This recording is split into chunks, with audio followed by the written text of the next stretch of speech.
Welcome back everyone to A History of Horror. I don't think I've plugged this in a while, but if you like these videos, be sure to check out my YouTube channel where you can find the previous 2 volumes of horror history. Admittedly, they get shittier the further you go back since I was still trying to figure this all out, but I still think they're fun to look at. While you're there, you can also find short films, animation, and some of my favorite movies that are now in public domain, so YouTube can't shut me down again. Today we're going to look at one of the best horror villains of all time, Freddy Krueger from Wes Craven's A Nightmare on Elm Street. Just like Jason, Freddy is one of the biggest horror symbols of the 1980s, and also like Jason, Freddy is a character that I knew about from pop culture long before seeing any of his movies. I didn't actually see any of them until I got a job at Blockbuster and decided to marathon them all in one weekend. Instead of being the kind of slasher who stalks his victims in silence, Freddy has personality and depth to his character, making wisecracks and taunting his victims before he shreds them to death with his signature bladed glove. Later on in the series, his kills would be more about comedic gags, but for the first Nightmare, it was more about the horror. Prior to bringing A Nightmare on Elm Street to audiences and becoming a horror legend, director Wes Craven had some minor success with The Last House on the Left and The Hills Have Eyes, but most of his work was either made for TV or simply too weak for producers to keep throwing money down. Later on, he was inspired by a phenomenon that doctors referred to as Asian death syndrome. In the late 70s, there was a series of stories regarding young men from the Pacific Rim being too afraid of going to sleep because of a recurring nightmare.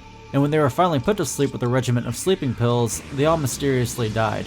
The fact that people were dying in their sleep with no logical explanation sparked a new concept, and after listening to the song Dreamweaver by Gary Wright, Craven sat down and started working on a script about a being that can kill you in your nightmares. The movie doesn't waste time with build-up. Instead, it opens with Freddy creating his glove, then stalking the lovely Tina, who would be his first damsel in distress. The scene drags a bit, letting the audience know that this isn't a typical slasher flick. It's a creative and artistic vision that combines fantasy and horror that hadn't been seen much in movies. However, before Freddy can slice and dice, Tina wakes up in a cold sweat. With this opening scene, they set up Tina to be the star of the movie, but I'll get more into her later. Forget it, Tina. The point is that everyone has a bad dream once in a while. It's no biggie. Yeah, next time you have one, just tell yourself that's all it is, right while you're having it, you know? Once you do that, you wake right up. At least it works for me. The next day at school, we're introduced to our friends. Nancy played by Heather Langenkamp, and Glenn played by the young and unpolished Johnny Depp. Glenn is one of the more bland characters, which is ironic since this actor would be one of the biggest stars in Hollywood by the 1990s. Then there's Rod, the bad boy Fonzie of the group.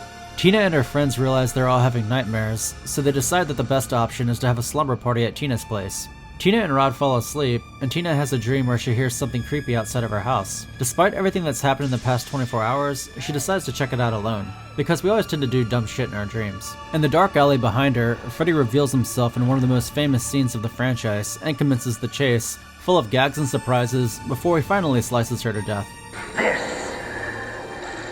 This is God. From here we come to realize that anything that happens to you in the dream happens to you in real life.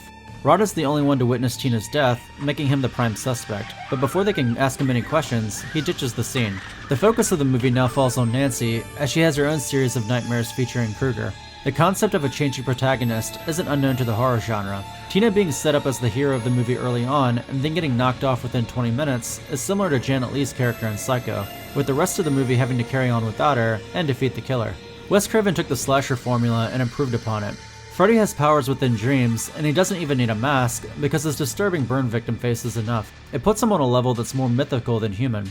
Even though he would later be known for his wisecracks, Freddy in this movie lurks more in the shadows and is more reserved. Sure, there's some dark humor thrown in there, but the focus is more on his manic love for killing teenagers. He was originally supposed to double as a child molester, but Craven didn't want to seem like he was capitalizing off of fears of pedophilia. In this case, if it makes it any better, Freddy kills children because they're easy prey, and he gets a rush from it. During all of the chase scenes, he could have used his magic to make it quick, but he wanted to bask in the fear of his victims before finishing them off. Tina's murder gets pinned on Rod, giving Freddy ample time to terrorize Nancy as she has to deal with him alone, since none of the parents are of any help. They take her to a doctor played by Roger Rabbit, and watch as she has a nightmare, but they still believe their daughter is just traumatized from seeing her friend get slaughtered, even after she pulls out Freddy's hat from the dream.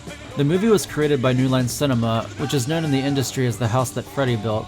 Prior to A Nightmare on Elm Street, New Line was just a distribution company known for releasing niche market films like Reefer Madness and Pink Flamingos. They gambled all of their chips on Craven's new film, and fortunately for everyone involved, the movie was a huge success. Craven would go on to direct several movies including Scream, and New Line Cinema would eventually bring us movies like The Mask, Seven, and the Lord of the Rings trilogy.